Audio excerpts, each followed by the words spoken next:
Number 18. You've talked about being abused. How did you get out of that? So that was probably one of the hardest things I've ever had to do in my life. That was a long-term relationship, and I honestly, I wanted it to work.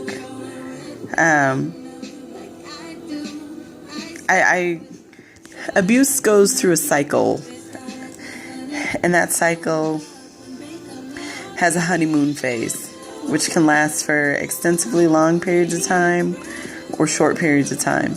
But it always builds back up to the same endings. And I was abused in multiple facets, physically, emotionally, mentally, financially. And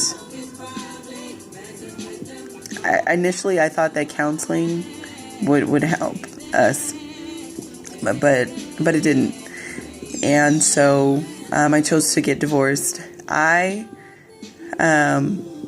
Unlike a lot of other women who aren't as fortunate, was able to not only leave my marriage, but after the fact, develop a friendship with my ex-husband, because we still have minor children.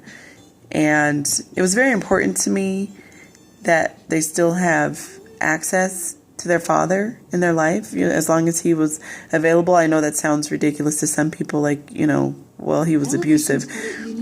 Yes, but on the other side of that, he also made some steps on his own, within his own life, to not live out his legacy as the man that he was in my marriage. Who he is today, I couldn't tell you. We're not friends to that extent. I still primarily just know him as the man he was when we were married. And so it was hard, though. It was hard. I questioned myself. I doubted myself. I brought all those scars with me on my journey. I still carry them. Sometimes they feel like deep, gaping wounds. Because it's hard. It's hard to pull yourself back to feeling like a person who has value. That who you are, your thoughts, your likes, your desires, your abilities, your intelligence, your beauty, that it is as wonderful as God said it is. Like that is hard. But thankfully I had good friends, good family. The fact that I was abused was not necessarily something that was widely discussed or that people were widely aware of. I had a few very close friends that knew. But yeah, I didn't just pick up and walk away from it. It was a struggle. It took some time, and it was hard not to go back. It was hard not to feel like that was what my life was, what I deserved, like as good as it was going to get. But I did that. And other than the fact that, God blessed me with the ability to raise 3 children, I don't know too much else that I've done that I would really say was substantial as far as my ability as a human being and my capacity for growth. So I definitely, support is huge. Support and understanding. A lot of people definitely don't understand the cycle of abuse and what it means for someone who's abused in that situation and how hard it is to walk away from it, even if it's not something that you're fearing for your life. I won't say that I wasn't fearing for my life, because I definitely was.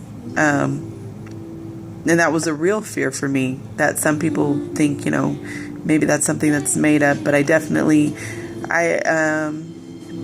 until maybe like a year and a half ago, I had night terrors.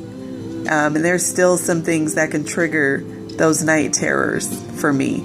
But my son, if I'm sleeping, he won't wake me up because he knows it's going to scare the living shit out of me. And it's not really going to end well. And that's something that I have to live with and I have to accept because of the life that I accepted prior to that. And like I said, I believe my situation is not necessarily typical. I don't know that most women who are abused, that they are able to then, after the fact with their abuser, develop a point of growth and move forward from there in, something as simple as a friendship. But thankfully, at the end of the day, for the two of us, our children were the most important things. And, I think we both learned a lot. I think we learned a lot.